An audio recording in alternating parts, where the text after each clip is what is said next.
ఈ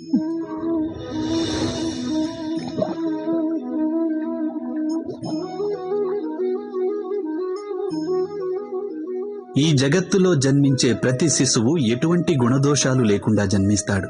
వాని అంతరాత్మలో ఎటువంటి సత్సంస్కార లక్షణాలు కానీ దుస్సంస్కార లక్షణాలు గాని ఉండవు. అనగా జన్మతః పిల్లల్లో ఎటువంటి గుణాలు కానీ దోషాలు కానీ ఉండవు. అయితే ఈ గుణదోషాలనేవి ఏ విధంగా ప్రాప్తిస్తాయంటారు?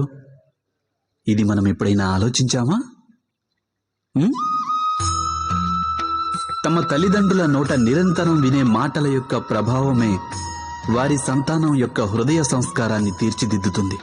ఎలాగంటే గ్రామంలోని నదికి వెళ్లే మార్గంలో జనం పదే పదే నడవటం వల్ల ఒక కాలిబాట ఏర్పడుతుంది.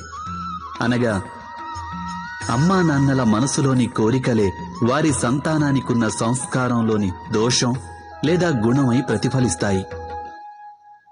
ఇది సత్యం కాదంటారా? అయినప్పటికీ తమ సంతానంలో ఏదైనా దోషం కనిపించినప్పుడు వారి తల్లిదండ్రులు ఆశ్చర్యంతో దుఃఖంతో దిగ్భ్రాంతులవుతారు. వారి హృదయం వారిని నిలదీసి ప్రశ్నిస్తుంది, తమ సంతానానికి ఇంతటి కుసంస్కారం ఎలా వచ్చిందని. సత్యమేమిటంటే పిల్లల్లో తల్లిదండ్రులు అనాలోచితంగానే అయినా కుసంస్కార బీజాలని నాటుతుంటారు. అవి వారి పిల్లల మనోఫలకం మీద కుసంస్కార వృక్షాలై పెరుగుతాయి.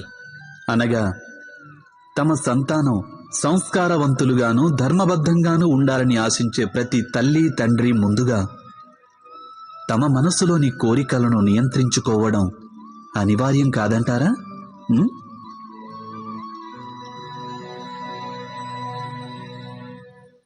ప్రతి తల్లి తండ్రి ఈ విషయం గురించి అవశ్యం ఆలోచించాలి.